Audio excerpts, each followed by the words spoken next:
So good morning friends, welcome to my channel Edward Wings and mock test की series में आज छठी sectional mock test है। इससे पहले जो है 5 सेक्शनल मॉक टेस्ट जो अपलोड हो चुके हैं and 2 full length mock test जो हैं वो भी अवेलेबल हो चुके हैं।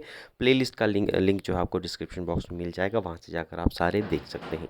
आज की वीडियो में हम इंटरपर्सनल स्किल्स के ऊपर जो है मॉक टेस्ट ला रहे हैं। 25 इंपॉर्टेंट क्वेश्चन जो है इंटरपर्सनल स्किल्स के, वो इस वीडियो में जो है आपको देखने को मिलेंगे। एंड इंटरपर्सनल स्किल एक ऐसी चीज़ है जिसके रिलेटेड आपको मटेरियल जो है वो इतना ज़्यादा जो है किसी भी साइट पे या किसी भी यूट्यूब चैनल पर आपको नहीं मिलेगा।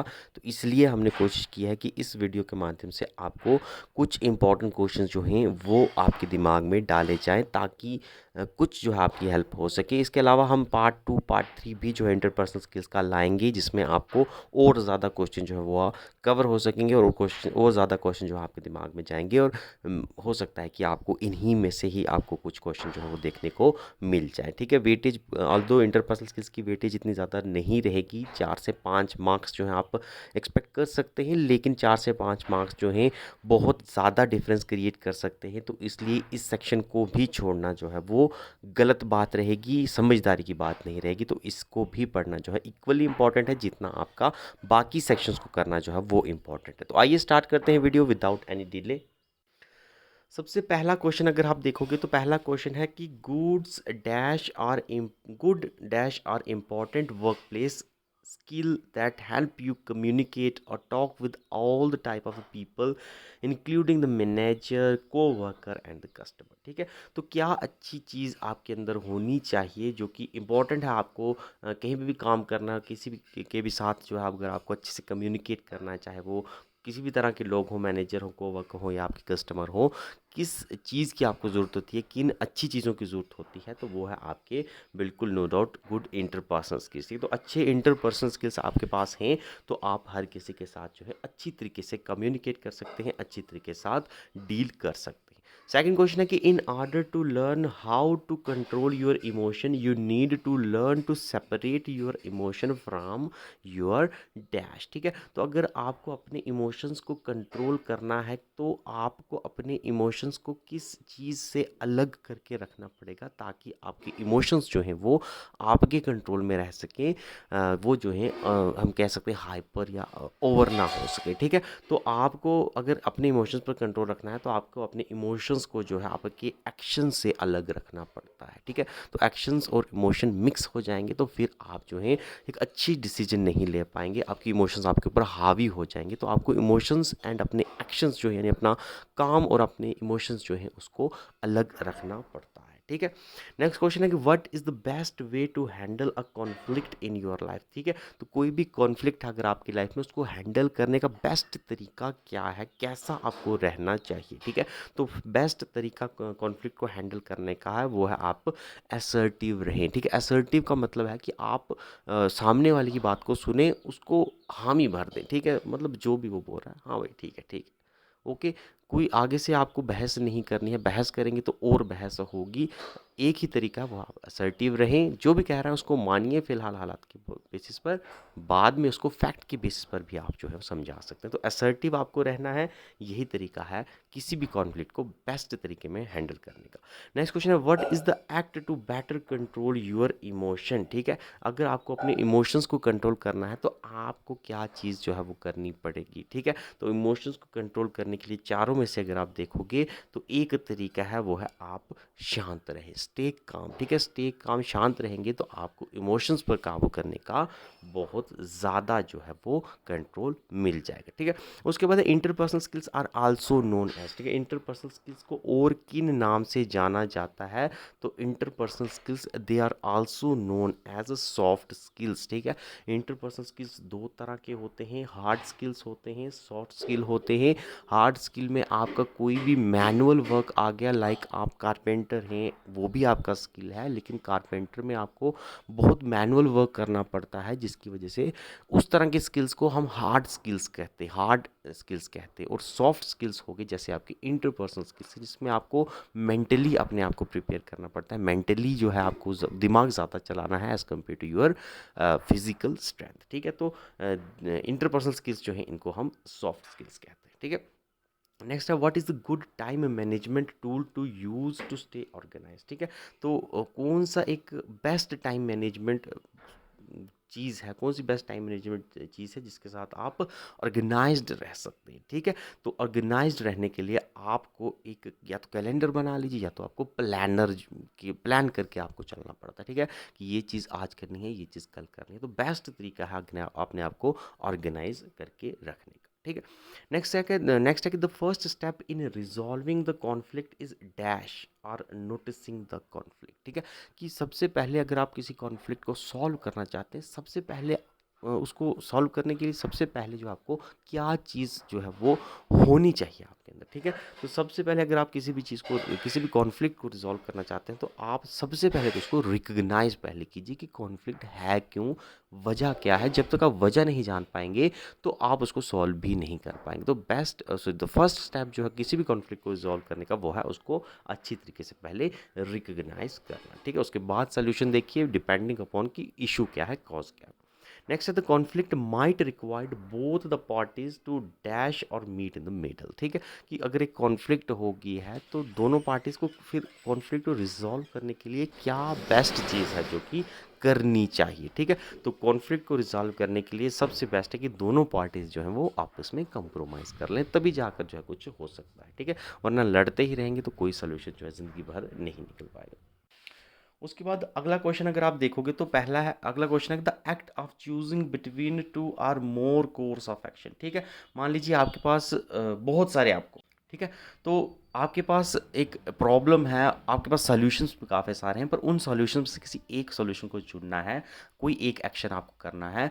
तो वो जो मेथड रहता है जिसके द्वारा आप काफ़ी सारे एक्शंस के बीच में, काफ़ी सारे तरीकों के बीच में से कोई एक तरीका चुनते हैं, उसको क्या कहा जाता है? उसको कहा जाता है डिसीजन मेकिंग। ठीक है, तो डिसीजन मेकिंग है कि आप डिसीजन कर रहे हैं कि कितने आपके पास रास्ते हैं और उसमें से आपको कौन सा रास्ता अपनाना है जो कि ज़्यादा सूटेबल होगा। ठीक है, दैट इज डिसीजन मेकिंग। ठीक है, नेक्स्ट क्वेश्चन है कि when you do this you give the speaker a signal that you are paying attention without interrupting what he और शी इज सेइंग। ठीक है, कि कैसी चीज़ है जब आप स्पीकर को, यानी जो बोल रहा है उसको आप ये सिग्नल पेश करते हैं कि आप उसकी तरफ जो है बहुत ज़्यादा अटेंशन पे कर रहे हैं बिना उसकी बात को रोके टोके। ठीक है, इस तरह की कम्युनिकेशन को क्या कहा जाता है? ठीक है, इस तरह की कम्युनिकेशन को हम कहते हैं नॉन वर्बल कम्युनिकेशन। ठीक है, बोले बिना आप इशारों से जब उसको समझाते हैं कि हाँ भाई I am paying attention towards your words. ठीक है, तो इसको नॉन वर्बल कहते हैं। तो बोल कर अगर आप उसको कहेंगे हाँ हाँ मैं तेरी बात को अटेंशन दे रहा हूँ, तो बोल कर अगर आप कुछ करोगे that is your verbal communication. और इशारों से अगर कुछ कह रहे हैं आप, that is your non verbal communication. ठीक है, नेक्स्ट क्वेश्चन है आपका which of the following is regarded as bad habit. ठीक है, कोई ये चार ऑप्शन दिए, इनमें से सबसे बुरी आदत जो है, क्या मान जाती है कि इंसान के अंदर ये सबसे बुरी आदत है कम्युनिकेशंस के माध्यम से, अगर हम देखें कॉन्फ्लिक्ट को रिजॉल्व करने के माध्यम से, बुरी चीज़ सब में से क्या है, तो सबसे बुरी चीज़ है वो है जंपिंग टू द कंक्लूजन। ठीक है, आप आए, आपने किसी के बीच कॉन्फ्लिक्ट देखी, आपने बिना उसका कारण जाने, बिना उसका फैक्ट जाने, बिना ये सच्चाई जाने कि क्या ये चीज़ जो इंसान कह रहा है वो सच है या नहीं, या दूसरा इंसान जो चीज़ कह रहा है वो सच है या नहीं, आप डायरेक्टली आपने बस उसकी इमेज अपने दिमाग में बना रखी है और आप कहोगे हाँ यही गलत है, बिना उसकी बात सुने डायरेक्ट आप कंक्लूजन पर आ गए कि नहीं ये इंसान गलत है क्योंकि इसने पहले कुछ गलत काम किया है।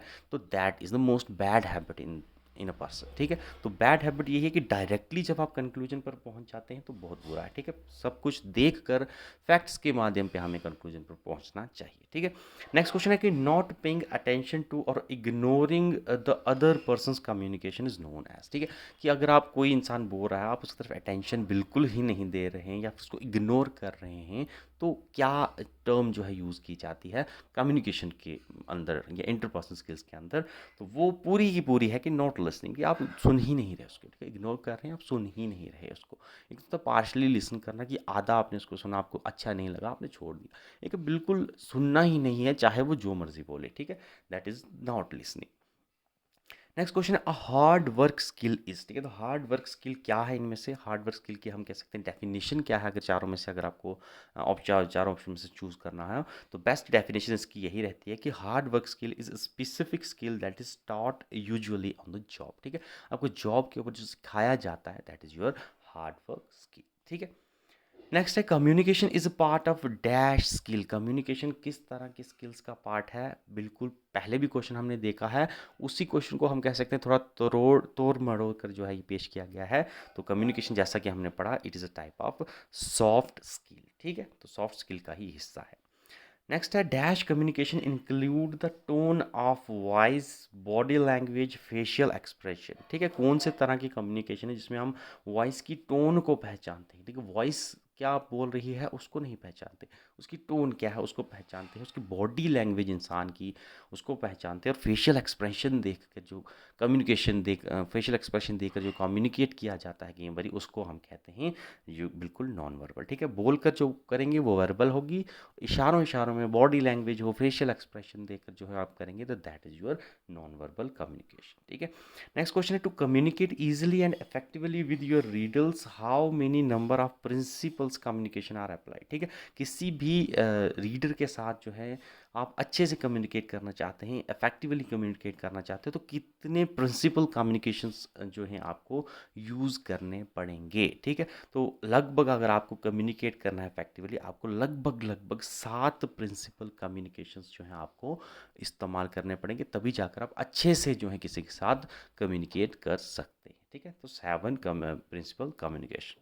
नेक्स्ट है another name of interpersonal skills, ठीक है, अनदर नेम इंटरपर्सनल स्किल्स का दूसरा नाम और क्या है, तो इंटरपर्सनल स्किल्स को हम डायडिक कम्युनिकेशन भी कहते हैं, ठीक है, इंटरपर्सनल कम्युनिकेशन को हम डायडिक कम्युनिकेशन भी कहते हैं और सॉफ्ट स्किल्स भी कहते हैं, ठीक है। नेक्स्ट है the important ingredient of interpersonal communication, interpersonal communication या इंटरपर्सनल स्किल्स की इंपॉर्टेंट इंग्रेडिएंट इनमें से कौन है, तो फिर वो चाहे आपके सेल्फ कॉन्सेप्ट हो, आपकी परसेप्शन हो, आपकी एक्सपेक्टेशन हो, ये सारे ही जो हैं एक इम्पॉर्टेंट इंग्रेडिएंट हैं आपके इंटरपर्सनल कम्युनिकेशन के, ठीक है। नेक्स्ट है personification of strength and violence are considered as which type of gender, ठीक है, तो स्ट्रेंथ एंड वायलेंस की पर्सोनिफिकेशन को किस तरह का कहा जाता है, मतलब जेंडर पर्सपेक्टिव से अगर हम देखें तो ये एक तरह का मैस्कुलाइन नेचर है, ठीक है, यानी मेल जेंडर के हिसाब से हम इसको जो है नापते हैं, ठीक है, जो आपकी वायलेंस की पर्सोनिफिकेशन एंड स्ट्रेंथ की पर्सोनिफिकेशन है, ठीक है,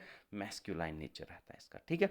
नेक्स्ट आगे की in dash listening the difference between the sound is identify, तो किस तरह की हम कह सकते हैं कम्युनिकेशन में साउंड जो होगी, यानी कौन बोल रहा है, सिंपल हम कहें उसको हम आइडेंटिफाई कर सकते हैं, ठीक है, कि ये बोल रहा है या ये बोल रहा है, जैसे आप किसी को देखते नहीं है, किसी की आवाज़ अगर आप सुनते हैं, आज आप देख लीजिए कि आप हमारे प्राइम मिनिस्टर नरेंद्र मोदी की आवाज़ अगर आप सुनते हैं, आप पहचान जाते हैं कि this is the voice of our prime minister, ठीक है। हर किसी की आवाज़ को आप नहीं कर सकते, लेकिन किसी किसी स्पेसिफिक पर्सन्स ऐसे होते हैं जिनकी आवाज़ को आप पहचान लेते हैं, ठीक है। तो इस तरह की कम्युनिकेशन या इस तरह के नेचर को कहते हैं डिस्क्रिमिनेटिव नेचर, ठीक है। आप डिस्क्रिमिनेट कर सकते हैं, आप बता सकते हैं कि ये इंसान की इसकी वॉइस है, ये उसकी वॉइस है, ये इसका कम्युनिकेशन है, ठीक है।